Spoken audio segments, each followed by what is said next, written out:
tal, amigos? ¿Qué tal? Muy buenas tardes. Bienvenidos a su programa Voces del Periodista, este programa que es de ustedes y para ustedes a través de las frecuencias de ABC Radio, las 760 de AM, de Organización Editorial Mexicana, este maravilloso grupo multimedia plural que respeta. Esto es la libertad de expresión, queridos amigos. Escuchan la diversidad de voces.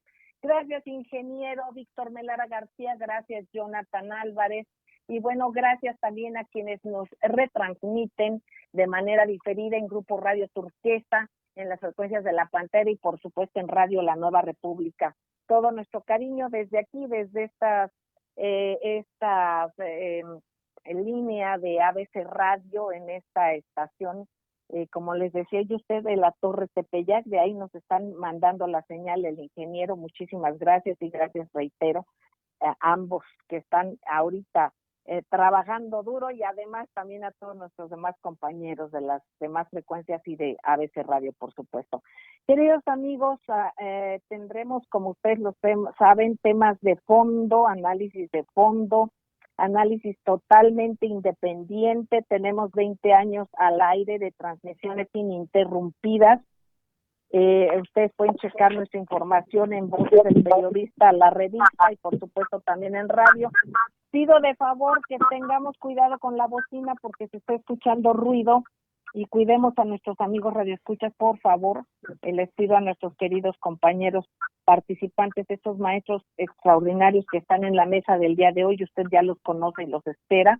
Está el maestro don Rodolfo Sánchez Mena, el doctor Rodolfo Ondarza Rovira, la maestra Magdalena García de León, la maestra queridísima Solidaridad Mil. Entonces estamos con una mesa por demás interesante, importante, todos ellos personalidades de la comunicación. Les adelanto un poquito sobre datos importantes para conocer cómo va a ser el proceso. La maestra, desde lo que se hace en las cámaras y lo que se tiene que hacer para que el proceso ante las autoridades competentes que validen el procedimiento de las más de 2.700.000 firmas que se juntaron para enjuiciar a expresidentes, pues bueno, cómo y qué hacer. También ahí vamos a ver también quiénes y cómo pretenden acotar la libertad de expresión del señor presidente Andrés Manuel López Obrador. Este y otros temas por demás interesantes los veremos ahorita. Ceci, querida, ¿cómo vamos en las redes? Ceci, que ustedes saben, defensora de derechos humanos, además de que ella es fiscalista.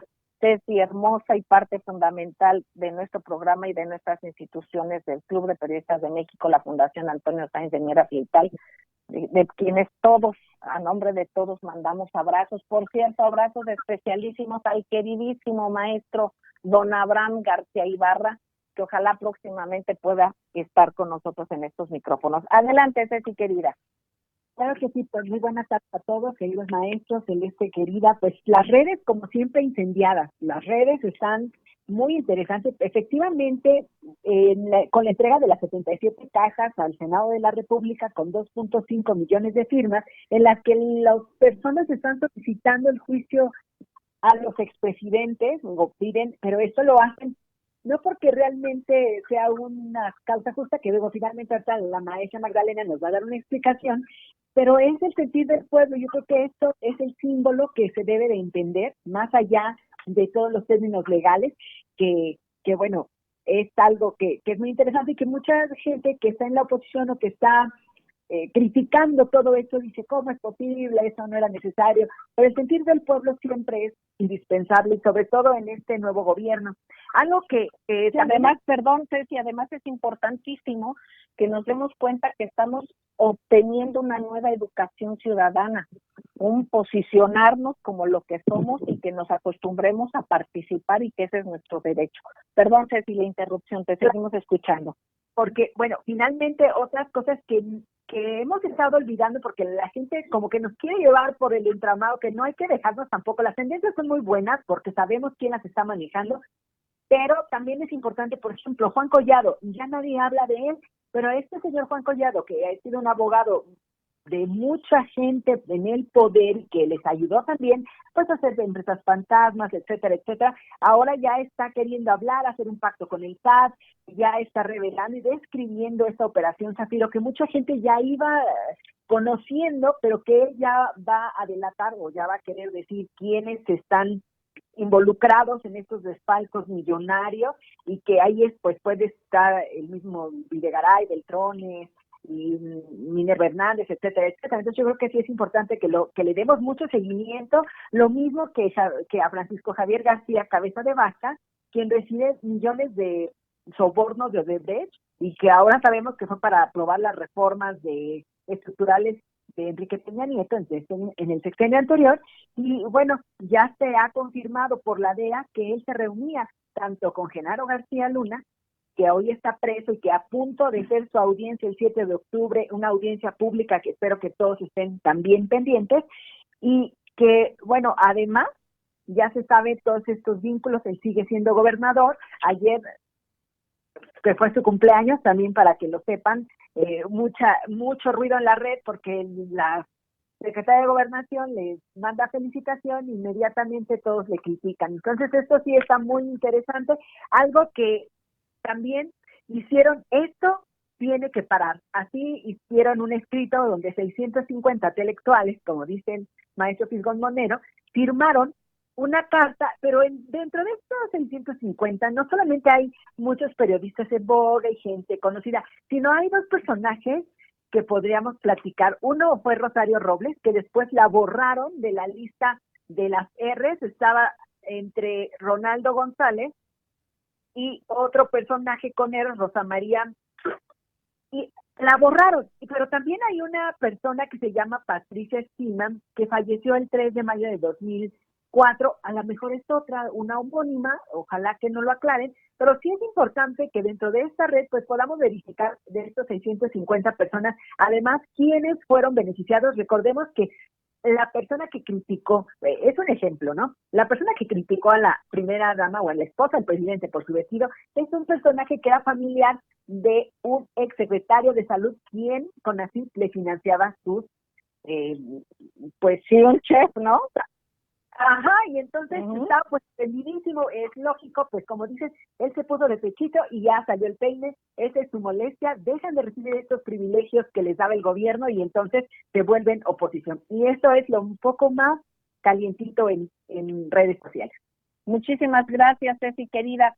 Maestros entrañables, bueno, en base a esto que comenta Ceci, yo le pediría de favor a la maestra Magdalena García de León si nos pudiera orientar el paso a paso en el procedimiento de la consulta popular cuando proviene del Ejecutivo Federal. Recordemos que el presidente hizo una carta para apoyar esta voluntad popular, más allá de los caminos, y lo que quiere decir que en menos de 15 días, que creo prácticamente la organización se tardó 10 días, ciudadanos y que no requirieron ningún presupuesto, no solicitaron nada, no manejaron esos recursos tremendos, ¿verdad? Que luego quieren manejar quienes dan seguimiento a consultas. No, pues aquí fue la voluntad popular y fue una cuestión realmente que arrasó. Entonces, ¿cuál será o es el paso a paso, el procedimiento para que esta consulta popular pueda ser encauzada por la vía que pueda ser aunado, no sé si sea independiente de dos vías o aunado con el apoyo de la carta del señor presidente? Adelante, maestra queridísima, muchas gracias. Buenas tardes a todos.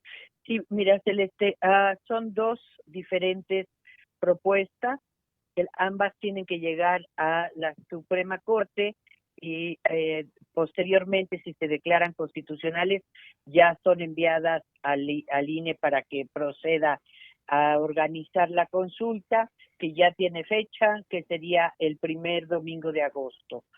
Pero el paso a paso es que cuando el presidente envía a una de las cámaras, puede ser cualquiera de las dos, su propuesta de consulta popular, de acuerdo a los artículos 35, fracción octava, apartado 1, inciso A de la Constitución Política de los Estados Unidos Mexicanos y el artículo 12, fracción I de la Ley Federal de Consulta Popular, el procedimiento que se sigue es que primero tiene que estar la petición suscrita por el presidente de la República. Tiene que ser de trascendencia nacional el tema que se va a consultar y debe ser calificado por la mayoría de los legisladores presentes en cada Cámara. Esta solicitud puede ser presentada, como te comentaba, en cualquiera de las cámaras como Cámara de Origen. Esta petición debe estar firmada, presentarse por escrito e incluir el propósito de la consulta y los argumentos por los que el tema se considera de trascendencia nacional. La pregunta propuesta debe ser elaborada sin juicios de valor, de forma que permita una respuesta categórica en sentido afirmativo o negativo y relacionada con el tema de la consulta. Solo se puede presentar una pregunta en la consulta.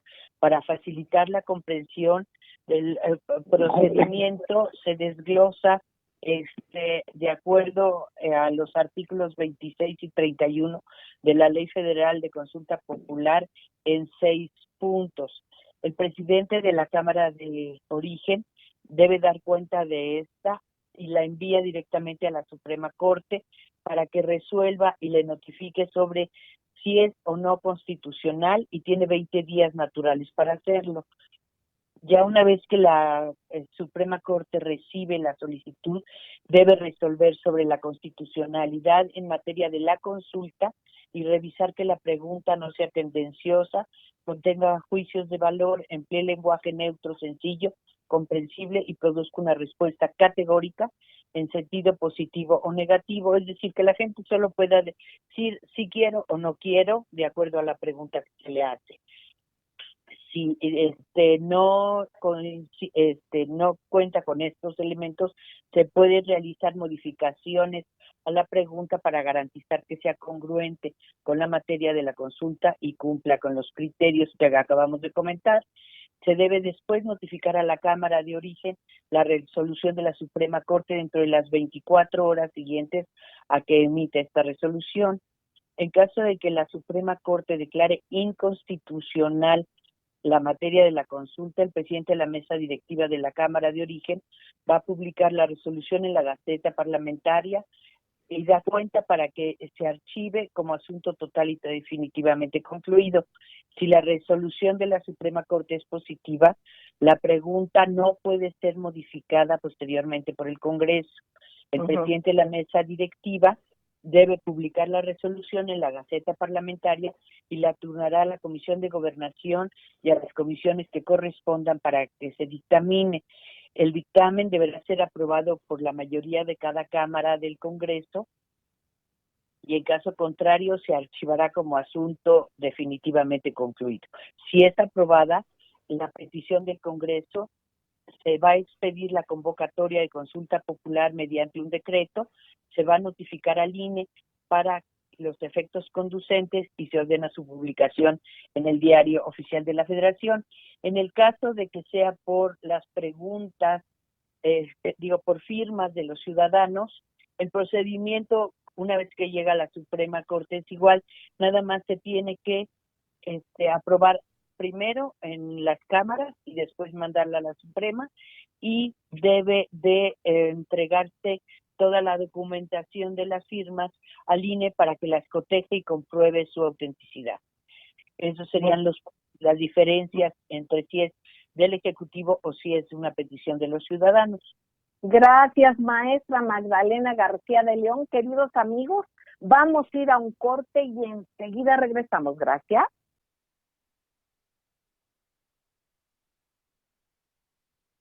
Gracias, queridos amigos, gracias por seguir con nosotros en las frecuencias de ABC Radio, la 760 de AM de Organización Editorial Mexicana, y de manera diferida en Grupo Radio Turquesa, frecuencias de La Pantera Radio y La Nueva República. Nuestro hashtag es Voces del Periodista. Estamos en esta mesa, riquísima mesa, con Ceci Tapia, Solidaridad 1000, con la maestra Magdalena García de León. Ella es una periodista muy reconocida, y con un historial muy importante, y es que nos acaba de orientar cuáles son los pasos, lo que tiene que suceder para que pudiera legalmente tomarse en cuenta la carta del señor presidente, o sea, el procedimiento y las preguntas y todo lo que acabamos de escuchar. Esto lo digo para quien acabe de encender su radio receptor o su computadora.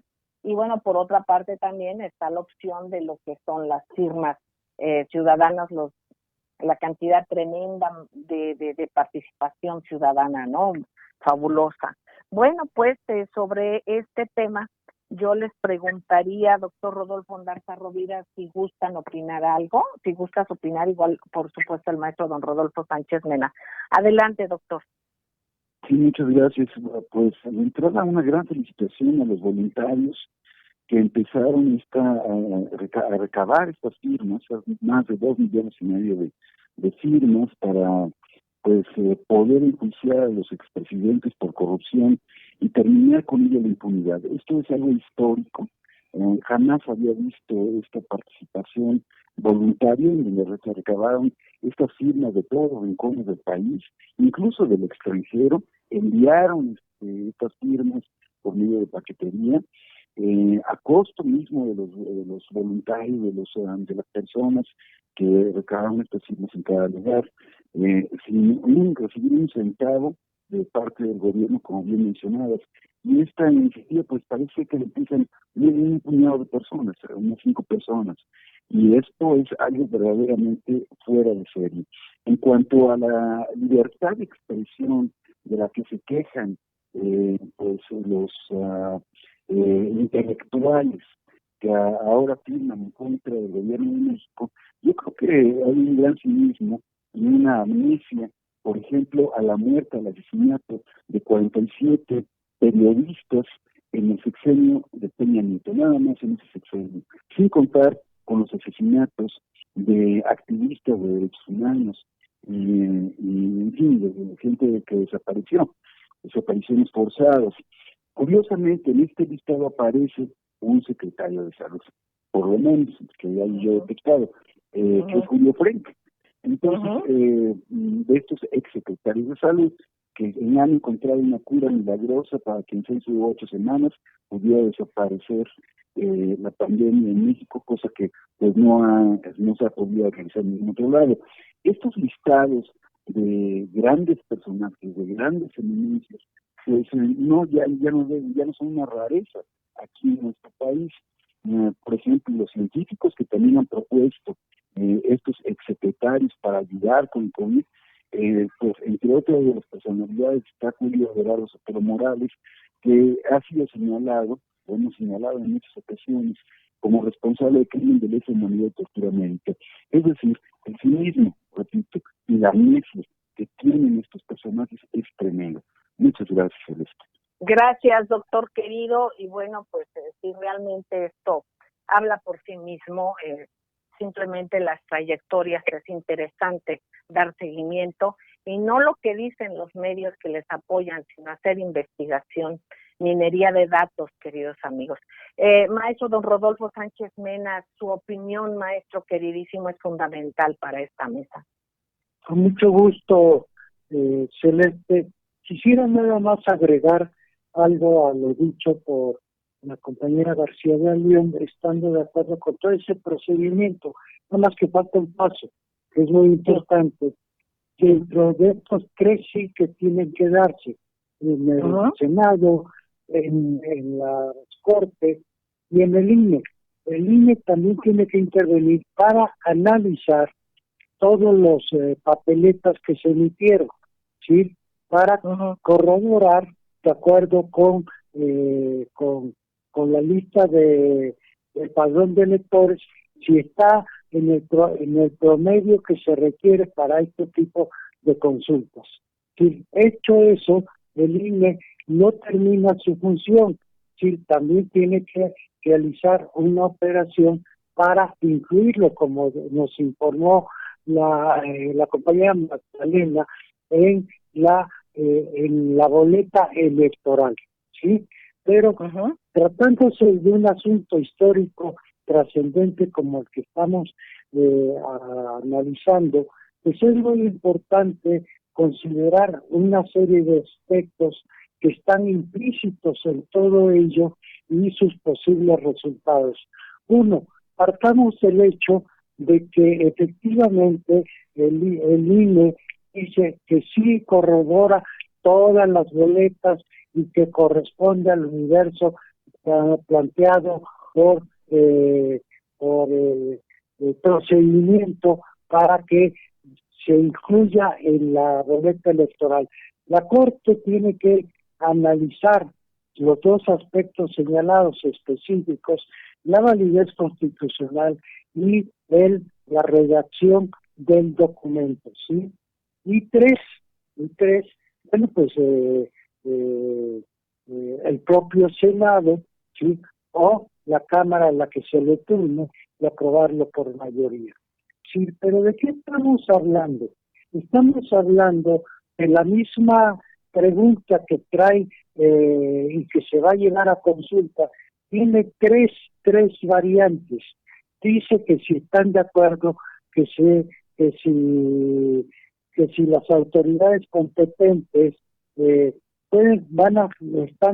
pueden juzgar a los expresidentes, 5 de ellos, 3 del PRI y 2 del PAN, por antes, durante y después de su gestión. ¿Sí? Esto es decir, la Corte lo va a tener que analizar, aparte de la consulta en sí misma del procedimiento, por la naturaleza jurídica que implica. Eso es un tema muy importante de qué manera lo va a abordar la Corte. Pero también hay otro tipo de consideraciones. ¿Sí? ¿De qué manera van a investigarse y en su caso sancionar a estos 5 expresidentes? Si lleva una serie de implícitos, ¿sí? Porque se trata de diferentes aspectos a los que se les señala a los expresidentes. Por ejemplo, en el caso de Salinas de Gortari, ¿sí? No nada más los 5 por corrupción, sino por diferentes aspectos que se realizaron durante sus gestiones, estoy hablando durante sus gestiones, y que tienen que ver con la naturaleza de la manera en que llegó Salinas de Gortari al cargo, ¿sí? Lo implícito que está, de qué manera sus políticas llevaron, como todos sabemos, a la desaparición del sector paraestatal, y que buena parte del sector paraestatal fue a dar a manos de particulares, y los recursos que se generaron por parte de la venta de los recursos que eran del Estado, sí, no está muy transparente en dónde se encuentra. Sí, pero esto lleva a otras consecuencias más lejos, es a quienes fueron a dar las empresas paraestatales, y yo planteé el caso de una en particular, la de Teléfonos de México. ¿Sí? También pasando al otro presidente, al presidente Cedillo, ¿sí? El presidente Cedillo, en el caso del Cobarcoa, que en este momento, ¿sí? Ha beneficiado a una cantidad de empresarios y de la gente de la élite del poder, ¿sí? Que son partícipes, unos a favor de este gobierno y otros que están en contra. Sí, las cuestiones que todo este procedimiento lleva implícito nos lleva a un debate muy importante y a un termómetro. Sí, ya sabemos que el neoliberalismo está ampliamente repudiado, ha sido condenado y es una política y una estrategia que fracasó, sí, a lo largo de los 30 años en donde se puso en práctica en nuestro país y en el mundo, la mayor parte de los países, con excepción desde luego de parte de China y de otros países. Pero aquí lo que tenemos en cuestión y de frente es que tenemos un termómetro electoral que va a permitir definir, sí, con anticipación y previo a las encuestas, de qué manera se están manifestando, sí, los ciudadanos. a través de sus organizaciones, de todos aquellos grupos que tienen poder y que son órganos de presión, instituciones y que operan como elementos de presión, si a favor o en contra, pues va a tener una intensa actividad de aquí a que tengamos una solución por parte tanto del Congreso como por parte de la Corte y en lo que compete al INE. Hasta ahorita ese es mi comentario a reserva de ampliar. Gracias, maestro Rodolfo Sánchez Mena. Queridos amigos, vamos a ir a un corte. Solamente quisiera subrayar la importancia, y reitero, del mensaje del ejercicio presidencial y lo que me parece muy importante y rescatable y que no podemos desperdiciar. ¿Cuál es? Las mañaneras, bueno, el que, reitero, el que acostumbremos a quienes vengan que deben de informar transparentemente, dando la cara de frente al pueblo, no solamente el presidente, sino los quienes le acompañan en el gabinete. Esa es una. Otra, también es muy, muy importante participar, exigir nuestra participación para que la democracia realmente sea participativa y no sea indirecta, porque la mayoría de las veces nos damos cuenta que hay muchos de los legisladores y como estuvo un buen tiempo, pues prácticamente secuestrado México, muchos nos oponíamos a muchas cosas y un gran número de gente, a privatizaciones, había manifestación de estas ideas, participación, y eran totalmente silenciadas o como si no existieran. Así es que nunca más bajarnos de el ejercicio ciudadano. Gracias, queridos amigos. Vamos a un corte y no tardamos. Gracias.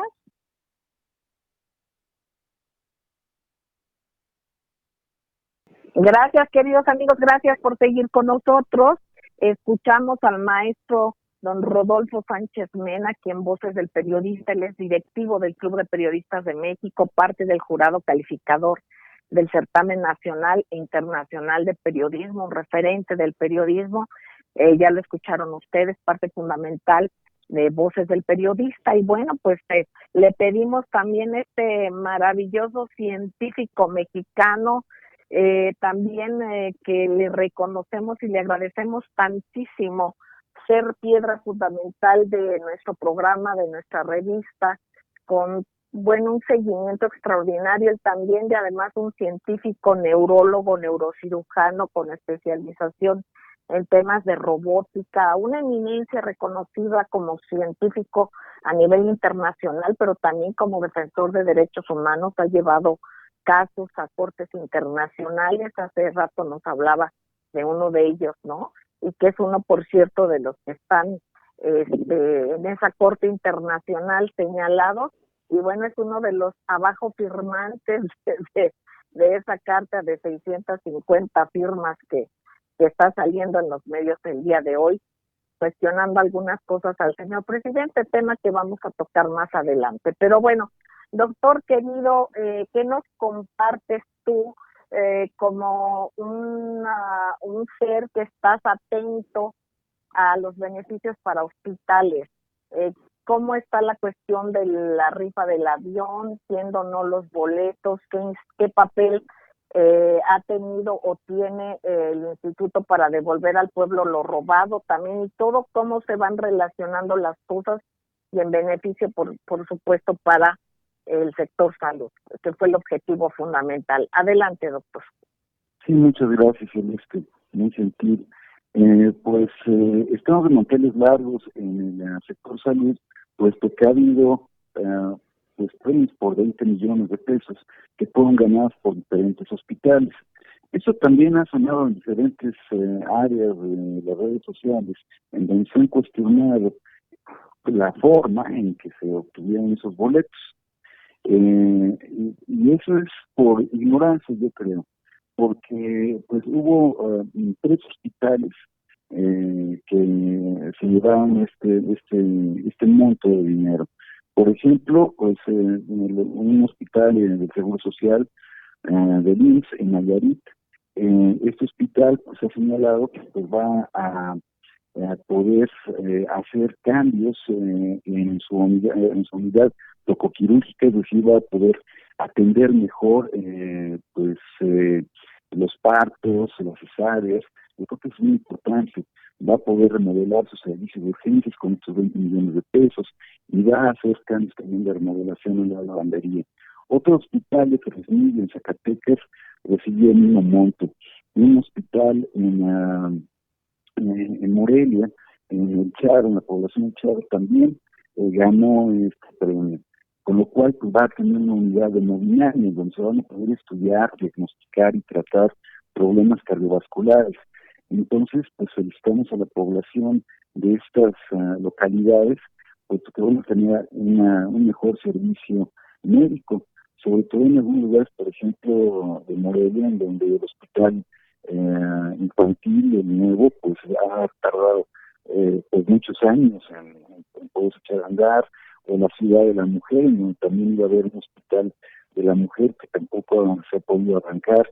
En fin, yo creo que sí son cosas muy buenas para la población de estos lugares. Ahora, ¿de dónde salieron estos boletos? Esos boletos fueron pues donados por el INSABI. El INSABI repartió cerca de 1 millón de boletos a diferentes hospitales. En el país tenemos 951 hospitales públicos en estas 32 entidades federativas y se les repartieron estos boletos para ver cuál de estas unidades, cuál de estos hospitales podría resultar ganadora de estos premios. Pero ¿de dónde salieron entonces también estos donativos conseguidos por el INSABI? Esto surge a través de una instancia que se denomina Instituto para Devolver al Pueblo lo Robado. Este es un instituto del cual poca gente tiene conocimiento.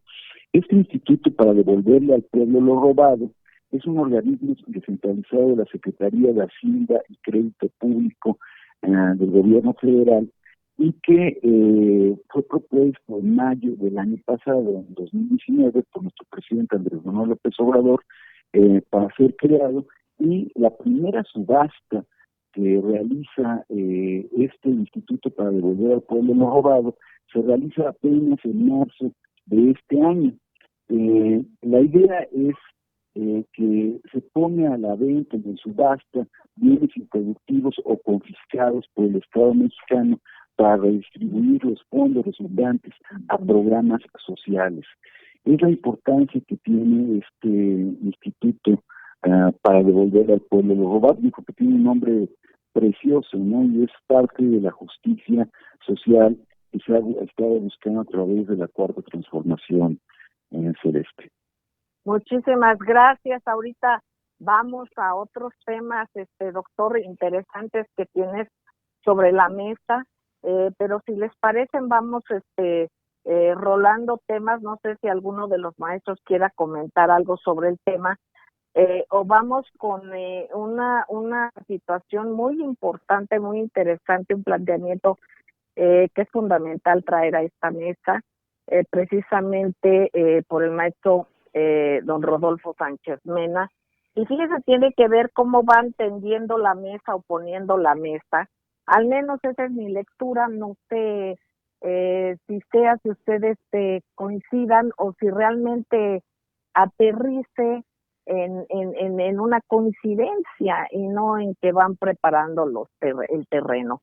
De alguna manera vimos la carta que se manejó por 650 pues autodenominados intelectuales y científicos. Hay algunos que sí lo son, hay otros que pues bueno, no sé que si alcancen este calificativo.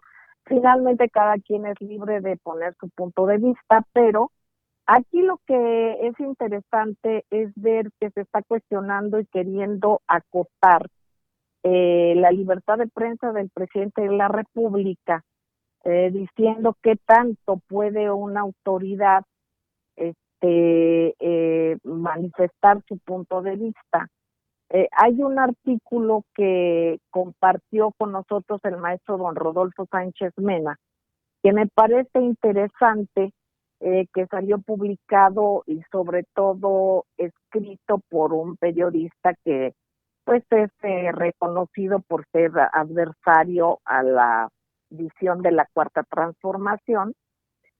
Y aquí está dando pie a una situación que sucedió en Chihuahua, para yo creo poder después poner ese escenario y ponerlo ante la Suprema Corte de Justicia como tema de libertad de expresión, sobre este escrito también de las 650 firmas. Aquí es muy importante que la libertad de expresión es para todos, la libertad de expresión, con todo respeto lo digo a compañeros periodistas, hay con quienes comulgo en su forma de pensar, hay quienes no. Sin embargo, bueno, todos tenemos derecho a tener diferentes opiniones. Lo que sí me parece fundamental es que se hable con verdad. Hay quien va a ponerse a cuestionar desde el punto de vista filosófico qué es la verdad y qué es no la verdad. Estamos hablando de hechos reales.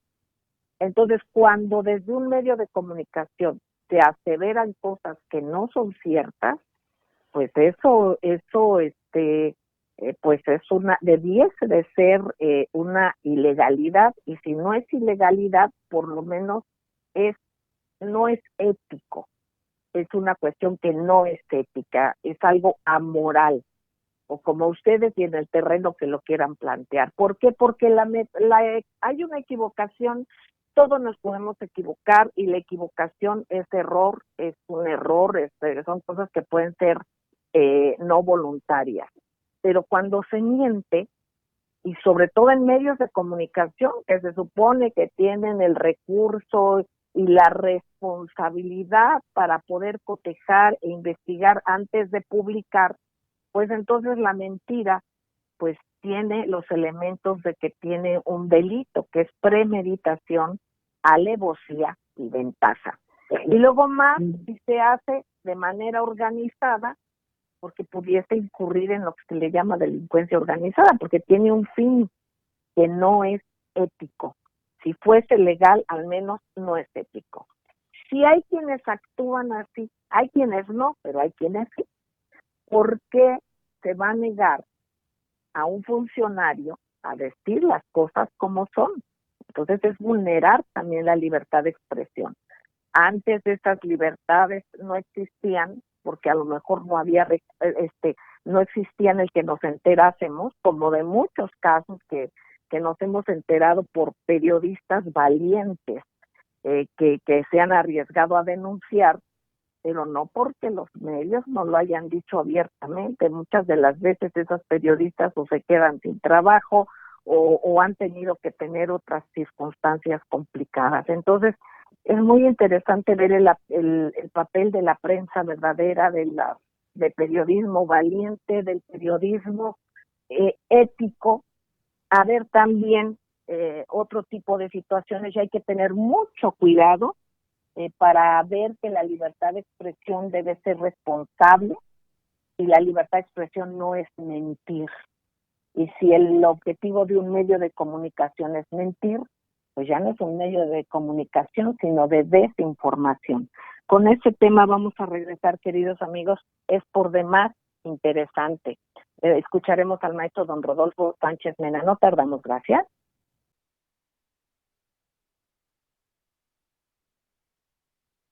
Gracias, queridos amigos, gracias. Seguimos en Voces del Periodista.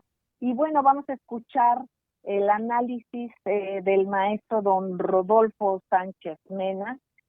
Por favor, maestro, con mucha atención estaremos atentos. Adelante.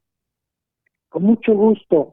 Pues es un tema, desde luego, trascendente en la historia de nuestro país. Desde el despertador americano, los 5 números que se publicaron, en donde se dio a conocer a los mexicanos entonces el motivo que perseguían los líderes, los caudillos revolucionarios de la independencia. Sí, aquí se vio la importancia que tenía el tener un órgano de carácter revolucionario. La Constitución de 1857, impulsado particularmente en el tema de la libertad de expresión, pues cobró forma por todas las implicaciones que había tenido la confrontación y finalmente el llegar a la segunda independencia que se había proclamado en 1824 con el establecimiento de la Constitución y la Primera República Federal. Sí, eso fue en 1824, 57, 17, nuevamente reitera y amplía la libertad de expresión. En este momento, ¿qué es lo que está sucediendo? Sí, al artículo del que hablábamos, de que hablaba Celeste, que se viene de un periodista, de un director de un diario, explicita dos temas. Uno, sí, el de un periodista que cuestiona al presidente municipal de Ciudad Juárez por los contratos que le da a la familia. El presidente municipal es muy poderoso pues porque tiene una empresa de televisión y entonces se encuentran, ese es el relato, y el presidente municipal lo amenaza, ¿sí? Y esto, sí, el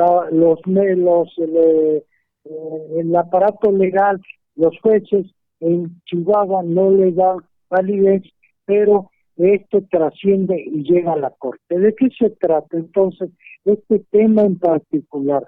Si los planteamientos, si el análisis, si lo dicho por el periodista tiene que ser sujeto de sanción y de amenazas de muerte, y esto llega a la corte. ¿Qué es lo que va a pasar con este procedimiento? Bueno, pues establecer posibles reglas del juego, ¿sí? Posibles reglas del juego en ningún momento que limiten la libertad de expresión. Ahora, en el tema de la confrontación, del manejo de la inteligencia, del grupo de intelectuales en nuestro país, pues desde luego hay en toda circunstancia, hay 2 o 3, 4, 5 más grupos que unos están a favor del gobierno y otros que forman parte de la oposición. Sí, en términos legales, en términos jurídicos, en términos de nuestro sistema, todo esto es válido, pero aquí el problema es el debate en torno a el papel que juegan quienes desde los medios ejercen una presión y dejan de ser periodistas y trabajan como grupo de presión, ¿sí? Y que se están adhiriendo sin lugar a dudas a otro tipo de intereses que finalmente son parte de un juego, ¿sí? Y aquí en estos términos y en este terreno, bueno, pues la Corte es la que tiene que definir si cierto tipo de reglas de juego sí le interesa participar en la Corte.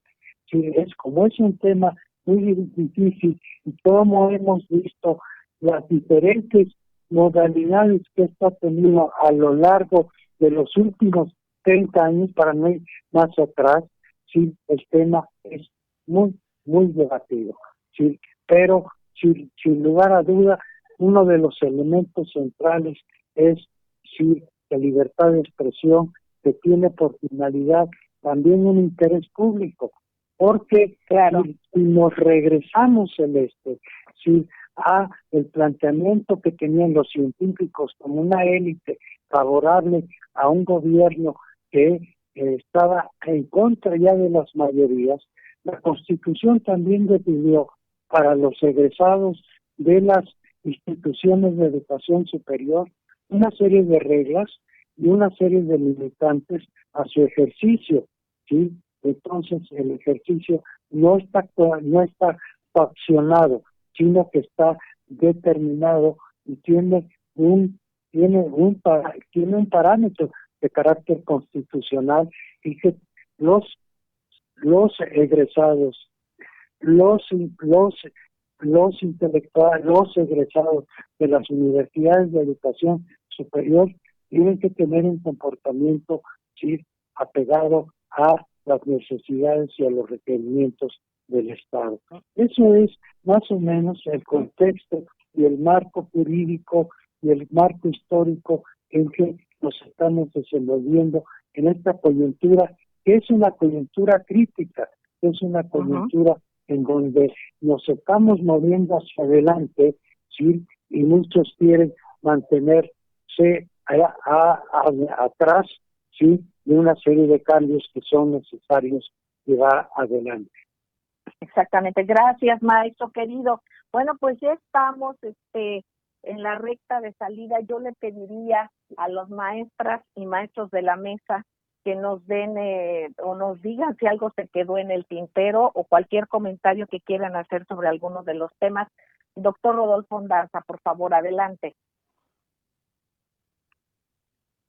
Doctor Rodolfo Ondarza. Sí, Celeste. Únicamente recordar que el pasado día 10 de septiembre fue el Día Mundial para la Prevención del Suicidio. Recordar que pues cerca de 800,000 personas se suicidan cada año a nivel internacional.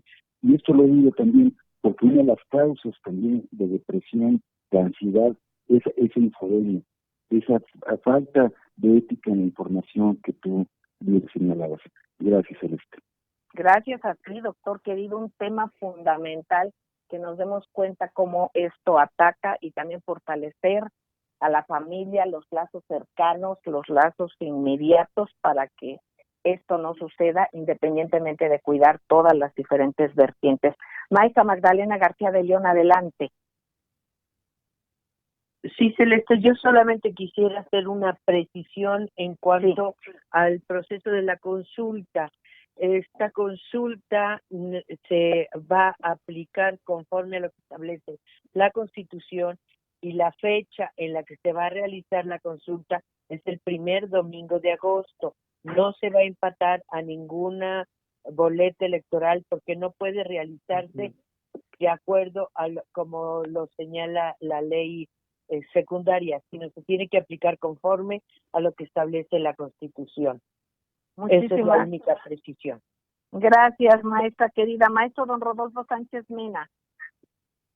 Pues bien, Celeste, pues estamos llegando a fin del programa y hay que entender que el neoliberalismo rompió la ruta de una estrategia de desarrollo nacional revolucionaria y que supuestamente para entrar a la globalización que hoy está en reversa, pues llegó a su término, sí, y estamos entrando en una nueva fase en donde hay muchos terrenos que explorar y por definir, y que es sobre lo que estamos avanzando, y tenemos que pensar qué y hacia dónde nos estamos dirigiendo. Claro que sí, gracias maestro querido. Gracias, queridos amigos. Un abrazo a Dianita Segundo Tobar, Jimboro, y gracias a quienes nos apoyan en las redes. También Palatina, perdón, me comenta que está bloqueada su cuenta, que tiene dificultades en Twitter. Vamos a dar seguimiento. Ceci, queridísima, adelante, Ceci, con las redes y con lo que tú consideres pertinente compartir con nuestros amigos. Bueno, algo que es muy importante, la brecha salarial es uno de los factores más visibles de la desigualdad de género. Hoy es el Día de la Igualdad Salarial. Lo único que se pide, yo creo que es parte de todo este trabajo que se ha hecho, que las feministas no se han manifestado hoy, pero al mismo trabajo, al mismo salario, para que se pueda lograr la igualdad social y, por supuesto, la equidad de género. Ese es mi comentario y, por supuesto, hagan caso, busquen la pandemia digital e investiguen cada hashtag para que no estemos nosotros siendo manipulados con las redes sociales. Gracias, Ceci, querida. Queridos amigos, gracias, @Simón_Ulises, gracias, @Cosquita, un cariño, @4T_México_, muchísimas gracias. Por supuesto, un abrazo, @Prometeo Nuclear, mil gracias. @Carlos A. Jiménez 4, gracias, primito querido. @Viento Guerrero 2, Gracias a @margo_quisto. Gracias, maestro, @AO_Vélez_A. Gracias a Caribax. Gracias, Carlos, querido. Gracias, @Ríos Anamá. Ana María, muchísimas gracias. @Aeroforceso. Gracias a todos ustedes, queridos, y todos quienes nos van dando seguimiento. Les agradecemos mucho. Estamos en contacto. Sigan en estas frecuencias porque aquí se escucha plural y de eso es de lo que se trata, queridos amigos. Un beso tronadísimo. Nos escuchamos el lunes y reiteramos nuestro abrazo y nuestro cariño al maestro Abraham García Ibarra. A nombre de nuestro productor y director general Mori Salum, un beso tronadísimo, amigos queridos. Gracias.